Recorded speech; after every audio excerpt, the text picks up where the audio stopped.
Halo Infinite Friends, selamat datang dalam Infinite Audit Talks episode ke-12. Yeay, hari ini kita episode ke-1 lusin. So, Infinite Friends, kalau bicara tentang perempuan dan profesi audit, rasanya mungkin agak jarang dibicarakan. Tapi tahu nggak sih, di Indonesia, Badan Pusat Statistik atau BPS pernah melakukan satu riset atau survei tentang angkatan kerja nasional.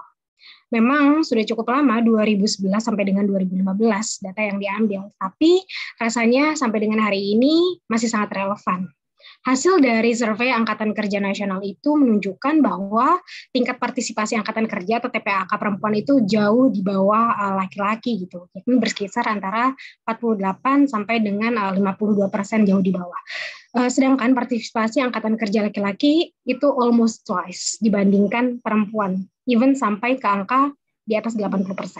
Padahal menurut Survei Nasional Sosial Ekonomi Nasional atau Susenas tahun 2017, tidak jauh setelah Sakernas diadakan oleh BPS, persentase penduduk laki-laki dan perempuan Indonesia itu sebetulnya nyaris berimbang gitu ya, 50,24% versus 49,76%. Walaupun tipis, tapi setidaknya sedikit lebih banyak laki-laki perempuan, atau bahkan kita bisa bilang ya berimbang lah. Tapi kenapa kok dalam Angkatan Kerja Nasional angkanya justru jadi terbalik gitu. Nah, di episode kali ini kita bakal discuss nih tentang bagaimana sebetulnya perempuan dalam dunia profesional, khususnya dalam profesi audit. Dan aku mau kasih satu opening questions untuk rekanku, Mbak Im. Sebenarnya kenapa sih Mbak penting untuk bisa ngangkat this kind of issue? Oke, thank you Bunga. Hello. Hello Infinite Friends. Dan hari ini kita senang banget karena bisa membahas sebuah topik yang sebenarnya sangat menarik tapi jarang banget juga dibahas gitu ya. Dan tadi malam kami sempat cari-cari riset gitu ya terkait hal ini gitu. Masih jarang ada pembahasan terkait perempuan dan dunia audit gitu. Jadi kayak kita pikir ini menarik banget untuk dibahas karena kami berdua perempuan, kami berdua juga merasakan sendiri bagaimana sih menjadi seorang auditor perempuan dan segala apa ya obstacles-nya, segala serba-serbinya gitu. Dan di sini kita akan mencoba share gitu ya. Oke, untuk pertanyaan pertama terkait mengapa sih penting untuk memiliki obrolan ini gitu. Jadi saya mau mengkategorikan jawaban saya ini jadi tiga. Yang pertama, karena adanya fakta bahwa secara tradisional pekerjaan audit ini selalu dianggap apa ya pekerjaan yang bias ke laki-laki gitu. Jadi kayak pekerjaan ini cocoknya buat laki-laki gitu. Walaupun ya mungkin udah mulai bergeser ya seiring perkembangan zaman, tapi tetap aja gitu agak agak ada perspektif bahwa ya cocoknya seorang auditor itu laki-laki gitu ya dengan segala traits-nya, misalnya kayak assertiveness gitu. Laki-laki itu dianggap lebih asertif, laki-laki itu dianggap lebih apa ya bisa memberikan aura yang membuat orang untuk lebih patuh gitu ya. Kayaknya kalau disuruh-suruh perempuan tuh kayaknya ngapain sih disuruh-suruh perempuan, auditor perempuan misalnya kita memberikan rekomendasi kayaknya agak less powerful gitu ya dibanding kalau laki-laki yang ngomong gitu. Makanya industri ini akhirnya jadi lebih identik dengan laki-laki gitu. Akhirnya eh, apa ya?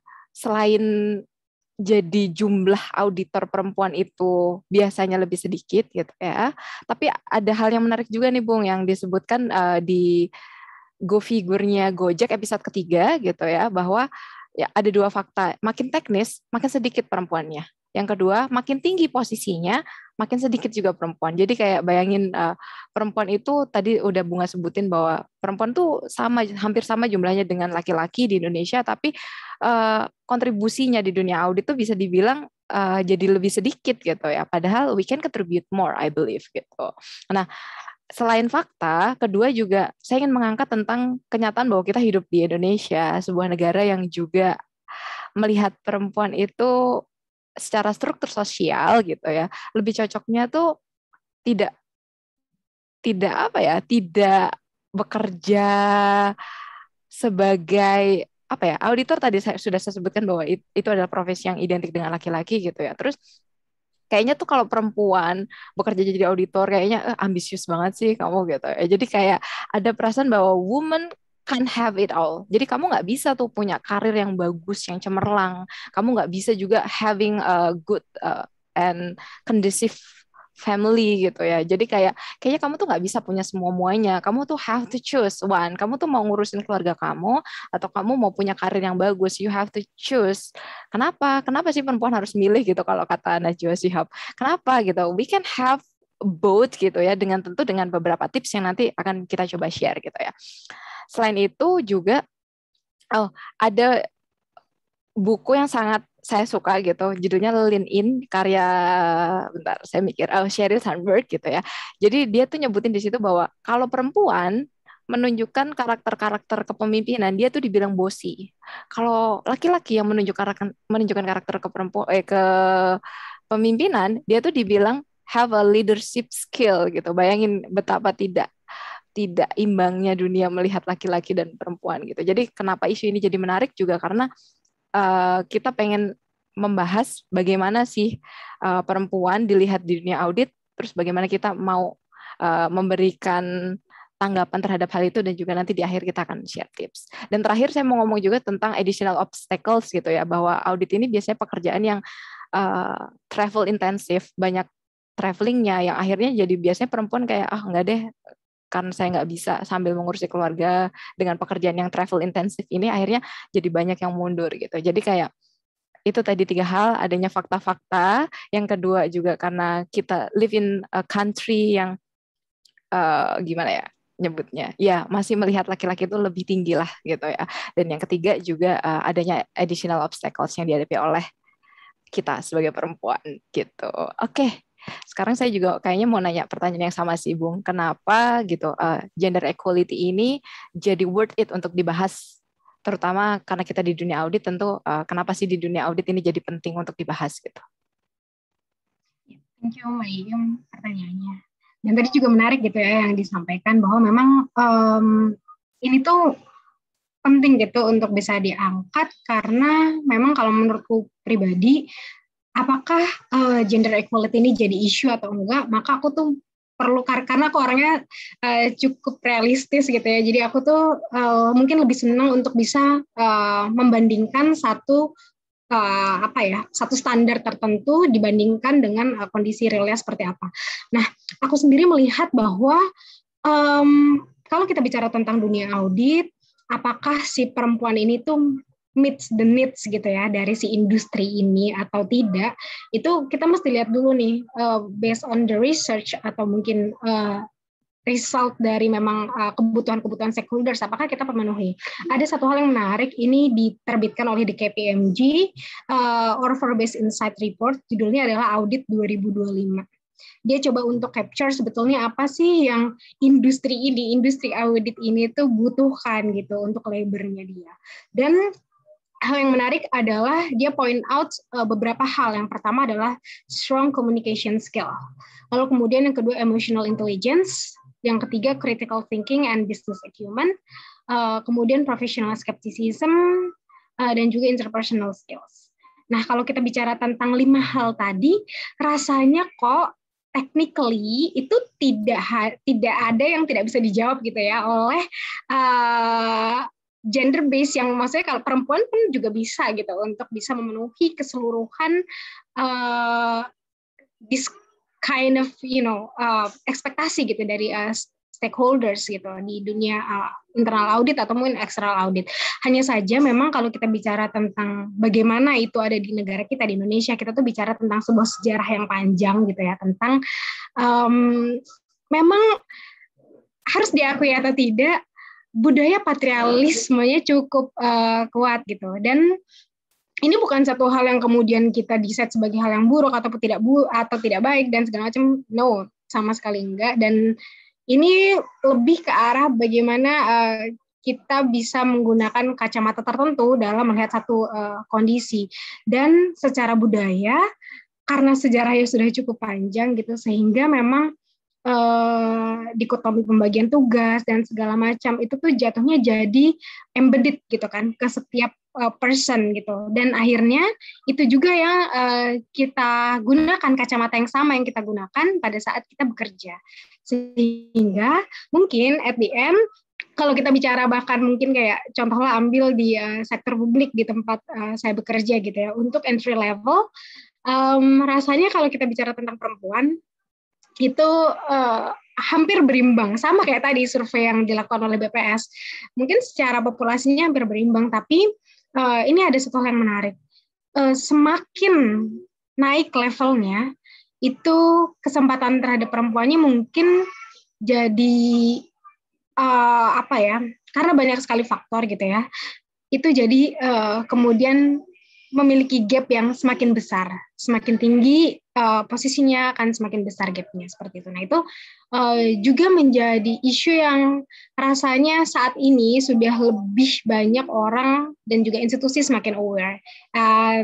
Sebelum kita masuk ke detailnya lagi, aku pengen coba kasih satu pertanyaan lagi nih buat Mbak Iim. Sebenarnya penting nggak sih memiliki perempuan gitu Mbak di dunia audit gitu? Oke, thank you pertanyaannya. Jadi ini pertanyaan yang menarik ya, karena kalau terkait hal ini, malah justru saya melihat ada lumayan banyak riset terkait penting nggak sih punya perempuan dalam sebuah organisasi, atau bahkan penting nggak sih punya perempuan dalam board, dalam leadership gitu ya, leadership position gitu, penting nggak sih gitu. Nah, sebenarnya gitu ya, saya ingat ada sebuah riset yang dilakukan di Spanyol atau penelitinya yang dari Spanyol, sorry. Jadi itu sebenarnya penting nggak sih punya leader perempuan gitu. Dan di situ dia bilang bahwa kalau adanya leader perempuan gitu di sebuah organisasi itu memberikan dampak yang positif bahkan untuk profit sebuah organisasi, karena biasanya perempuan itu bisa memberikan different perspective gitu ya, different point of view yang akhirnya memperkaya organisasi gitu. Dan biasanya dalam problem solving gitu ya, kita pakai approach yang macam-macam kan, dan salah satu approach yang bisa dipakai adalah ya mungkin dari sudut pandang perempuan gitu, dari sudut pandang yang mungkin tidak terpikirkan oleh laki-laki. Jadi kayak dalam penyelesaian masalah kita kan butuh critical thinking, dan critical thinking means kita berpikir dalam segala perspektif gitu ya. Jadi dari perspektif laki-laki juga kita lihat bagaimana penyelesaian masalahnya, dari perspektif perempuan gimana gitu ya. Jadi mengapa penting punya perempuan? Menurut saya yang pertama karena perempuan itu ya punya by nature berbeda gitu. Kita berbeda cara pandang terhadap masalah, kita berbeda skill setnya, kita berbeda personality traits-nya yang akhirnya justru akan menambah nilai gitu bagi organisasi itu, bagi instansi internal audit gitu ya misalnya. Buat saya kemampuan empatetik gitu ya, kemampuan untuk berempati, kemampuan berkomunikasi yang penuh empati juga gitu ya, pendekatan-pendekatan yang mungkin bisa dibawa oleh perempuan itu juga memperkaya gitu ya, bring the richness dalam organisasi itu yang akhirnya menurut saya juga akan menambah nilai dari organisasi itu. Jadi yang pertama tadi saya bilang bahwa perempuan itu berbeda, dan karena berbeda itu justru dia akan memberikan kekayaan gitu ya, dengan perspektifnya, dengan skill setnya, dengan personality trait-nya gitu. Terus yang kedua juga saya mau meng-highlight tentang biasanya gitu ya, penyelesaian masalah itu yang ada di klien kita kan industrinya nggak semuanya tuh isinya industri-industri yang dekat dengan laki-laki kan, juga banyak industri-industri yang dekat dengan perempuan gitu, dan atau topik-topik yang dekat dengan perempuan yang mungkin kalau auditornya perempuan jadi lebih paham gitu, jadi lebih memahami prosesnya, jadi lebih memahami pendekatan apa yang harus digunakan dalam menyelesaikan masalah gitu. Nah, sekarang sudah banyak organisasi yang mulai menyadari pentingnya punya internal auditor yang merefleksikan kliennya gitu. Jadi kalau kliennya apa ya, banyak perempuannya juga atau industrinya dekat dengan perempuan gitu ya, berarti butuh juga gitu auditor-auditor yang perempuan gitu. Dan yang ketiga sih, saya berpikir bahwa ini khusus kalau ngomongin leadership ya gitu. Biasanya perempuan itu saya nggak tahu apakah ini benar apa enggak, tapi perempuan tuh biasanya lebih sadar tentang work-life balance. Jadi ketika dia jadi leader juga dia kayak akan lebih mengedepankan work-life balance. Kayak, oh, oke, kamu boleh ngerjain ini dulu, nanti kamu bisa fokus ke urusan pribadimu misalnya atau seperti apa gitu, itu adalah pendekatan-pendekatan yang biasanya lebih dekat dengan perempuan gitu atau lebih sering dipakai oleh perempuan. Jadi itu sih ketiga hal yang menurut saya mengapa perempuan itu penting ada di dunia audit. Jadi kayak karena dia berbeda dan dia bisa membawa perspektif yang berbeda gitu. Yang kedua karena klien kita harus terrefleksikan juga gitu loh di internal audit kita. Dan selanjutnya tentang kalau di leadership saya memandang ya ada personality trait dari perempuan yang memungkinkan leadership-nya itu jadi lebih humanis gitu. Dan itu menurut saya juga penting gitu. Oke, saya mau nanya sama Bunga sekarang. Nah, Bung, tadi kan saya juga udah sempat bahas nih tentang personality, tentang perspektif, tentang skill set gitu. Tapi saya sekarang mau spesifik ke skill gitu ya. Jadi apa sih sebenarnya skill yang dibutuhkan di dunia audit ini yang juga sebenarnya bisa kok dipenuhi oleh perempuan gitu? Terima kasih banyak Mbak Iim. Sebenarnya kalau kita bicara tentang skill set gitu ya, yang memang dibutuhkan di industri audit gitu, mungkin hal yang paling penting yang perlu kita realize adalah kita perlu tahu nih apa sih goals dari industri ini gitu. Seorang auditor atau unit internal audit gitu perlu melakukan tugasnya untuk membuat sebuah audit judgment, itu pasti dipengaruhi oleh banyak sekali factors gitu ya Mbak ya, baik yang itu technical factors maupun non-technical factors.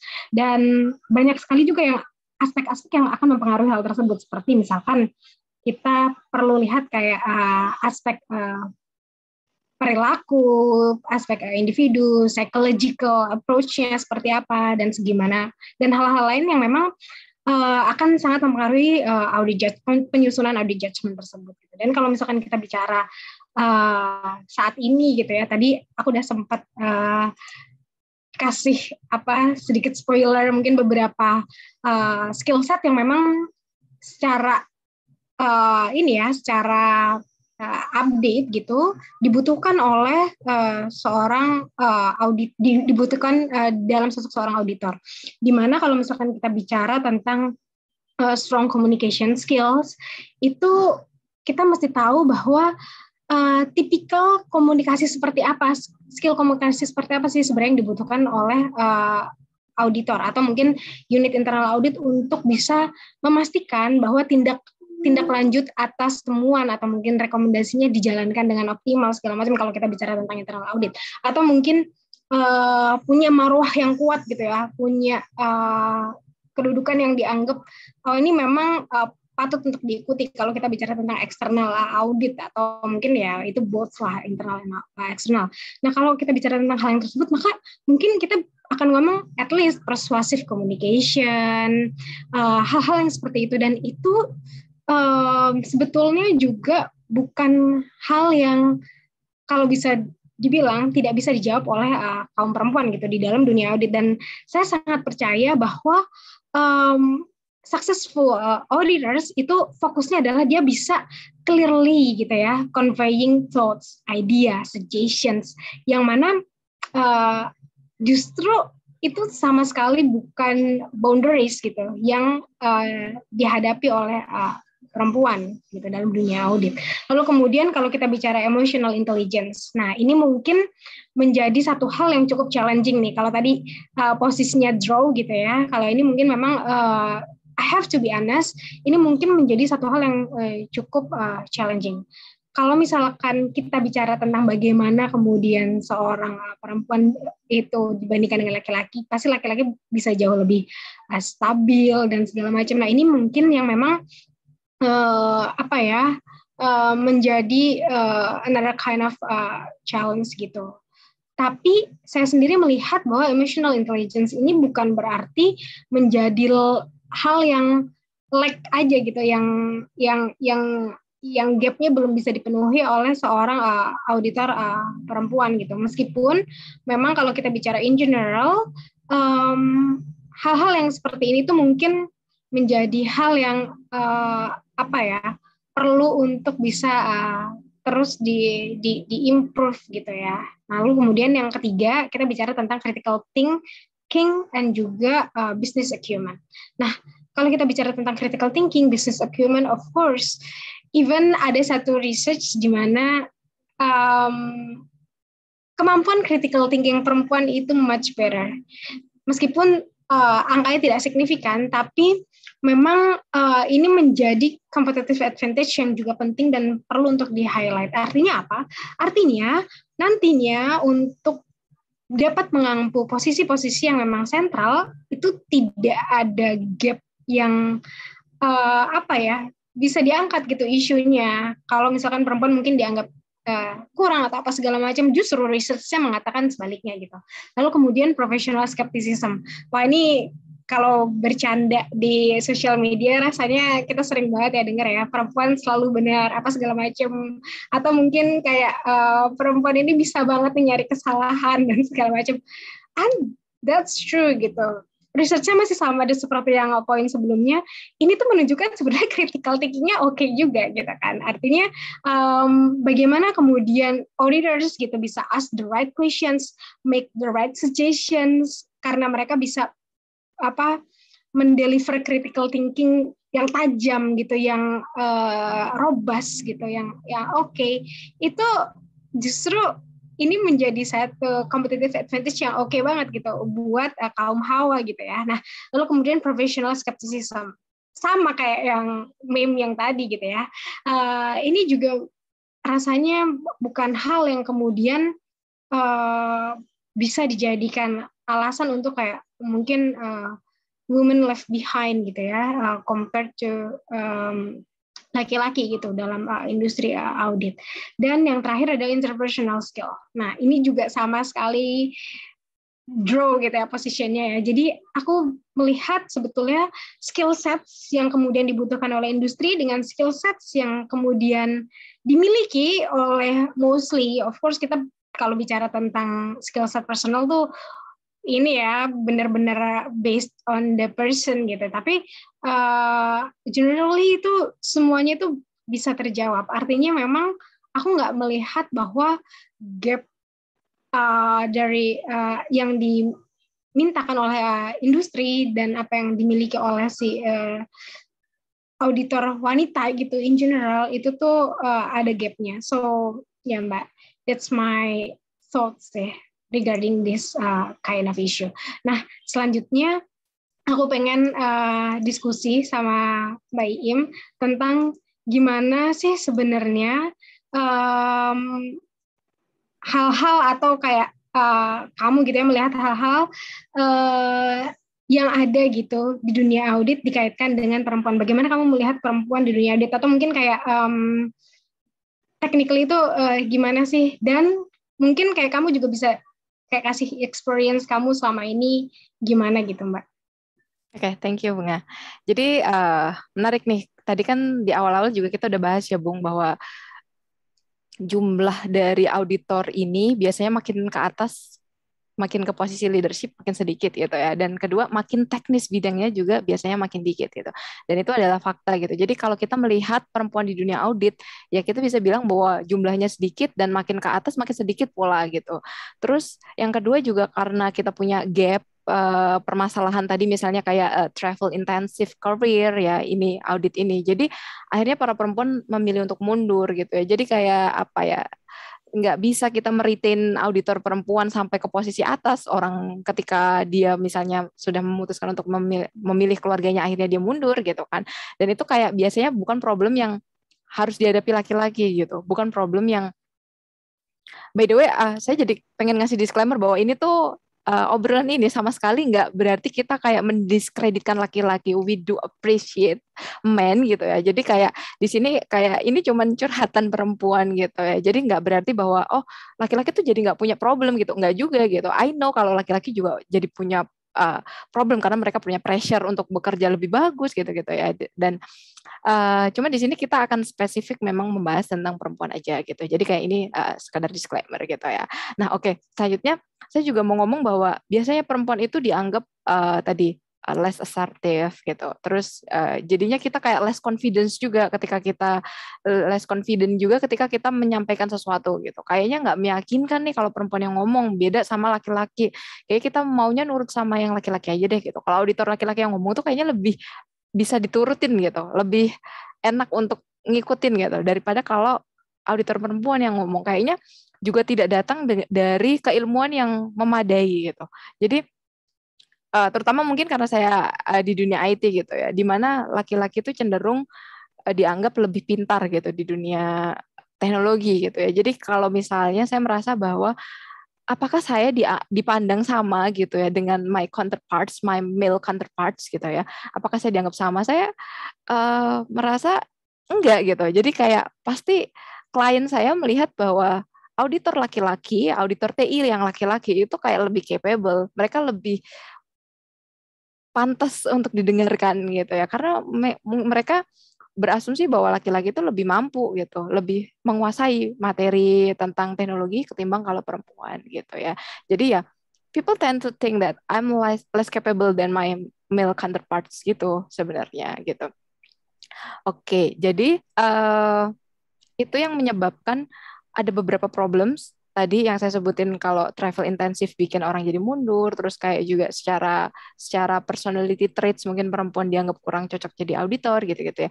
Yang menyebabkan sometimes it's lonely. Jadi kayak saya merasa bahwa kita tuh kekurangan role model and inspiration, someone whose story becomes our survival guide gitu. Jadi kayak apa ya, jadi sangat sedikit cerita bagaimana sih perempuan di dunia audit gitu ya, karena ya memang sesedikit itu gitu, kita nggak punya oke role model saya adalah siapa gitu, perempuan yang bisa sampai level atas gitu, inspirasi saya siapa gitu, kita kita kayak jadi lonely gitu karena sesedikit itu gitu.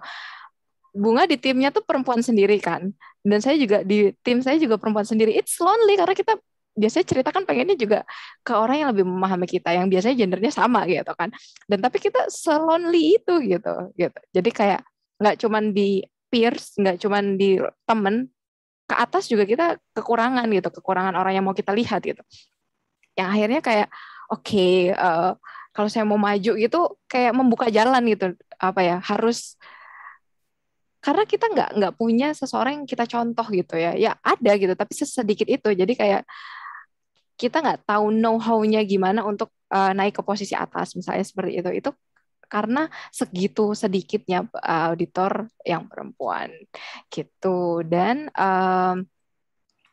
saya juga mau ngomong soal, oh kalau buat saya sendiri melihatnya begini jadinya, karena saya jadi perempuan sendiri di tim gitu, dan saya merasa saya harus membuktikan lebih keras daripada orang lain bahwa oh oke, saya uh, equally deserve the spot kok gitu di tim ini. Jadi saya biasanya bekerja lebih keras teman-teman karena saya merasa bahwa oke, orang-orang juga melihat saya mungkin less capable daripada counterpart saya yang laki-laki gitu. Jadi ya saya harus belajar lebih keras, dan itu malah justru bagus gitu. Saya melihatnya bahwa oke, saya berprogres setiap hari karena saya bekerja keras untuk meningkatkan kualitas saya, dan juga saya belajar misalnya tadi ada personality traits yang kurang pas gitu ya, kayak saya tuh terlalu mm, nggak enakan gitu. Itu hal yang saya pelajari gitu untuk saya kurangin hari demi hari, karena ya sebagai seorang auditor saya harus ya harus asertif juga gitu kan akhirnya gitu. Jadi kayak kita jadi banyak belajar juga gitu sebagai seorang perempuan gitu. Dan salah satu problem yang saya rasakan ketika jadi auditor perempuan itu adalah bagaimana, saya juga sering ngomong sama Bunga soal ini, bagaimana kita bisa terlihat less offensive gitu ya, dengan pesannya tetap nyampe gitu. Jadi kayak gini, kalau perempuan ngomong yang apa ya dengan strong message gitu ya, biasanya tuh kayak kok ofensif sih gitu. Padahal mungkin kalau pesan yang sama disampaikan oleh laki-laki itu enggak gitu. Jadi kayak saya jadi belajar gitu di organisasi, di pekerjaan saya belajar untuk bagaimana sih tetap terlihat apa ya, tidak ofensif, tetap terlihat menyampaikan pesan dengan baik-baik banget gitu ya, tapi message-nya tetap sampai gitu. Dan juga bersyukur banget sih karena di Kementerian Keuangan sekarang kita udah mulai sadar dengan pengaruh utama gender. Jadi kayak perempuan mulai difasilitasi nih untuk tetap kalian bisa stay di dalam karir kalian gitu. Kita dibikin daycare misalnya. Jadi kalau misalnya kita sudah punya anak, kita tetap bisa kok menyeimbangkan family time kita gitu sama pekerjaan kita, dan itu Kemenq terus bergerak ya, Bung. Jadi terus menyempurnakan program pengarus utama gender ini sehingga nantinya diharapkan perempuan-perempuan itu tetap bisa stay dan bisa sampai posisi atas juga gitu. Dan jumlahnya nggak terus-terusan berkurang. Oke, dan sekarang saya mau nanya mungkin pertanyaan yang sama sih, karena mendengar cerita personal itu selalu menarik gitu ya. Jadi sebenarnya gimana sih experience-nya Bunga sebagai seorang auditor perempuan? Apakah kurang lebih sama dengan cerita saya? Ya, thank you Mbak Im buat pertanyaannya. Sebenarnya kalau aku sendiri melihat mungkin agak sedikit berbeda ya, meskipun yes gitu, aku perempuan sendiri gitu di timku dan Mbak Im juga sama gitu. Cuma aku sendiri melihat bahwa mungkin karena Mbak Im teknikal banget ya IT gitu, sedangkan kayak aku satu hal yang memang sifatnya lebih general strategik gitu ya.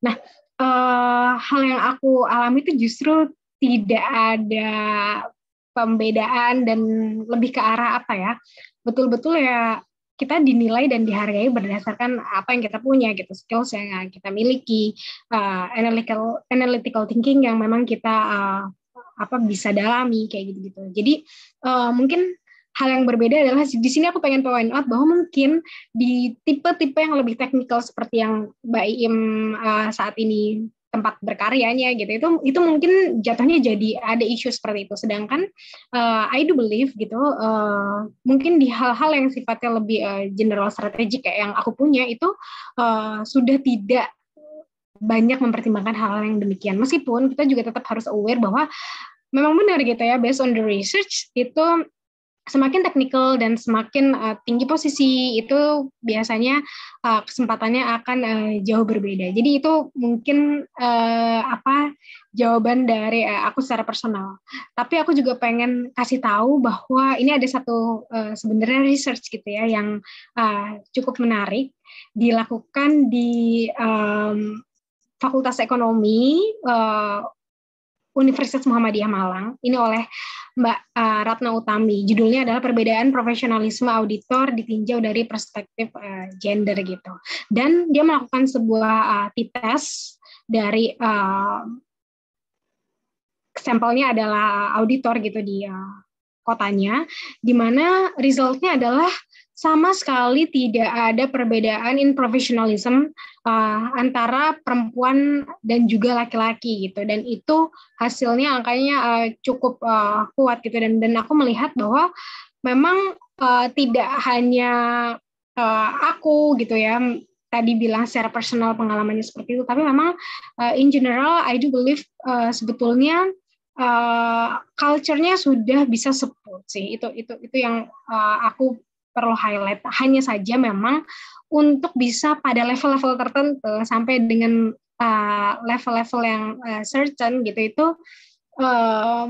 apa ya, kesempatannya mungkin akan jauh lebih baik kalau misalkan bisa di-open. Sehingga nanti proporsi kesetaraannya ini tidak hanya berimbang pada level-level bawah sampai dengan menengah saja, tapi juga sampai dengan top level. So, yeah, that's my point sih, Mbak. Nah, Mbak Im, aku pengen tanya nih sekarang tentang tips. Tadi kita udah diskusi tentang bagaimana skill yang dibutuhkan, experience, dan kenapa kok isu ini penting untuk diangkat. Sekarang aku pengen kayak tanya ke kamu tentang gimana sih sebenarnya tips dari kamu gitu yang penting untuk bisa diingat atau mungkin diimplementasikan oleh auditor-auditor perempuan. Oke, thank you Bunga pertanyaannya. Oke, ini tips sih, dan ini tips personal. Nanti akan sedikit saya tambahkan juga tips dari profesional gitu. Jadi dari sebuah studi yang dilakukan oleh, sebentar, saya baca, Margaret Chris. Jadi dia melakukan riset di tahun 2015 gitu ya. Nanti akan sedikit saya tambahkan tips dari beliau gitu ya. Tapi kalau tips personal dari saya adalah yang pertama, kita belajar untuk menerima bahwa kita berbeda gitu dan berkontribusi dengan cara yang berbeda juga gitu. Jadi kayak oke, saya sering terintimidasi gitu loh sama teman-teman saya yang laki-laki. Kayaknya mereka kok kalau belajar cepet banget. Kayaknya kalau teknis kok memahami banget gitu-gitu ya. Nah, terima kenyataan bahwa kita berbeda gitu. Itu the ground rules gitu. Jadi kayak pertama kalian harus nerima kita tuh perempuan, kita punya perbedaan dengan laki-laki gitu ya. Yang artinya ya nggak apa-apa gitu loh. Tapi kita bisa berkontribusi dengan cara yang berbeda gitu. Dan perspektif kita berbeda, personality traits kita yang bisa mendukung tugas audit juga berbeda gitu. Jadi yang pertama terima kenyataan bahwa kita berbeda gitu. Yang kedua, kita tuh harus belajar untuk percaya diri gitu. Kita percaya sama kemampuan kita, percaya sama diri kita, percaya bahwa kalau kita memiliki mimpi dalam karir ini ya percaya itu gitu. Jadi kayak karena biasanya perempuan tuh merasa ya tadi saya bilang kita merasa bahwa oke, kita dididik di society yang apa ya, sepertinya perempuan tuh kayak don't come out as too confident gitu. Jadi kamu tuh jangan jadi perempuan yang terlalu percaya diri gitu. Kalian tuh perempuan tuh harus kayak malu-malu gitu-gitu ya. Kayak itu apa ya, set kepribadian yang harus, kalau saya bilang tuh kalau di bahasanya Sheryl Sandberg tuh kayak unlearn. Kita harus meng-unlearn itu gitu, kayak bahwa kita tuh harus nggak terlalu berjuang buat mimpi kita misalnya, karena kalau perempuan nggak usah lah kamu punya mimpi macam-macam gitu. Itu sesuatu yang harus kita unlearn gitu loh. Jadi kayak kita harus percaya diri kalau kita memang mau sesuatu ya, percaya sama diri kita, percaya sama skill kita, percaya juga sama pilihan karir kita, pilihan dan mimpi kita juga ke depannya gitu. Terus yang ketiga yang tentu penting banget adalah time management gitu. Jadi terutama kalau misalnya kita sudah punya keluarga ya, jadi kayak bagaimana kita bisa meletakkan prioritas kita dengan tepat gitu, bahwa oh ini hal-hal yang harus saya kerjakan gitu. Bagaimana saya mengaturnya gitu ya. Nah itu supaya tetap karir kita tetap bagus, tapi keluarga kita tetap keurus. Jadi kayak perempuan nggak harus milih gitu. Kita bisa kok menjalankan keduanya dengan time management yang baik gitu. Dan ini saya mau lanjut tadi saran dari Margaret Chris gitu ya, dalam risetnya berjudul Women in Internal Auditing Perspective from Around the World gitu. Jadi yang pertama dia bilang bahwa kalian harus jadi terlihat, terdengar, dan terasakan. Jadi kayak jangan karena kalian perempuan kalian merasa aku nggak perlu terlalu berbicara, nggak perlu didengar, kayaknya aku lebih nggak didengarkan daripada orang lain. Nggak usah merasa kayak gitu, tapi kalian berbicara aja. You need to speak up, terlihat, terdengarkan juga, terasakan keberadaannya, tentu dengan kontribusinya gitu. Yang kedua juga mentor itu penting banget. Jadi kalian bisa melihat adanya perempuan-perempuan misalnya yang udah sampai posisi yang lebih tinggi. Kalian bisa tuh berkonsultasi gimana sih, apa struggle yang kamu hadapi, apa obstacles yang kamu hadapi, dan apa sih saran kamu buat aku gitu ya. Itu kayak pentingnya kita punya mentors gitu. Terus yang ketiga gitu ya, kita harus menjalin hubungan baik gitu. Itu kelebihan kita. Perempuan tuh biasanya kemampuan networkingnya lebih bagus gitu. Jadi kayak gunakan kemampuan personal kita untuk membangun network gitu. Itu kita gunakan. Jadi network. Dimanapun kita ketemu klien gitu ya, kita membangun hubungan yang baik gitu. Tentu dengan tetap menjaga jarak profesional ya gitu. Tapi dengan network yang baik, nanti kayak auditi kita mungkin lebih bisa mendengarkan rekomendasi kita dan sebagainya gitu. Juga rencanakan karirmu dengan sengaja, jangan kayak udahlah ngikutin arus aja, tapi benar-benar direncanakan. Kalau kalian punya mimpi, go for it gitu. Jadi kayak kalau kalian punya aspirasi, go for it. Kalau kalian mau belajar suatu ilmu, go for it. Dan selanjutnya saya mau bilang bahwa banyak-banyakin pengalaman. Karena kalian tuh perempuan tuh terkenal kemampuan multitasking, kemampuan belajar macam-macam. Yuk kita belajar untuk mendapatkan experience yang berbeda-beda dan bermacam-macam. Gitu deh dari saya, itu mungkin sedikit tips dari saya. Dan sekarang saya mau nanya sama Bunga nih, kalau ini mungkin closing questions gitu ya. Jadi setelah kita bahas sekian banyak tadi, menurut Bunga masih ada nggak sih gap of expectation dari stakeholders kita gitu ya, yang secara nature tuh sebenarnya nggak bisa dipenuhi oleh auditor perempuan. Jadi kayak ya udahlah nggak usah ada auditor perempuan, atau auditor perempuan nggak usah banyak-banyak gitu. Gimana menurut Bunga? Thank you Mbak for the questions. Ya, jadi sebetulnya kalau dijawab dengan singkat cukup 2 detik ya, obviously not gitu. Jadi sama sekali nggak ada itu, dan itu sangat-sangat clear ya. Kalau kita harus jujur ya, internationally tadi KPMG udah sempat point out hal-hal yang memang menjadi ekspektasi gitu dari industri dan apa yang kemudian bisa kita jawab. So the answer is clear, obviously not gitu. Nah, hanya saja memang kalau kita bicara tentang saat ini gitu ya, di Indonesia gitu, kita bicara tentang expectation gap, pasti di dunia auditing itu diejawantahkan sebagai the difference gitu ya between the audit process and others perceptions of it, atau mungkin dengan kata lain gitu, variance gitu ya between people expectation of an audit process and the actual process itself gitu. Nah, kesenjangan harapan ini tuh sebetulnya terjadi di multi dimensi industri, itu kita harus sadar gitu. Itu berbagai profesi tuh facing this kind of issue gitu ya, dan kesenjangan harapan ini tidak terjadi hanya karena kurangnya pengetahuan gitu. Kayak tadi mungkin disebutkan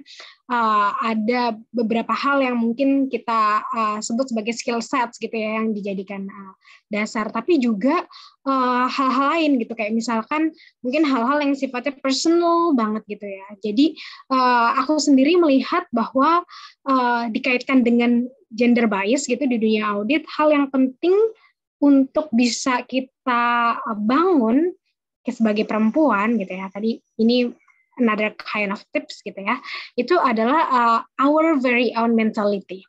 Jadi bagaimana sebetulnya kita sebagai perempuan juga perlu untuk bisa memiliki mentalitas bahwa kita memang setara, memiliki mentalitas bahwa we have the almost same source of power dan segala macam, itu menjadi satu hal yang menurutku penting gitu. Karena kalau misalkan secara di bawah alam sadar kita sudah percaya bahwa memang kita setara, itu powernya jadi keluar gitu. Dan at the end of the day, ini tergantung dari seberapa kuat sih kaki kita melangkah dan seberapa besar kita percaya pada kekuatan kaki kita untuk bisa berjalan. Jadi aku sendiri sangat percaya bahwa this is benar-benar bergantung pada our very own mentality.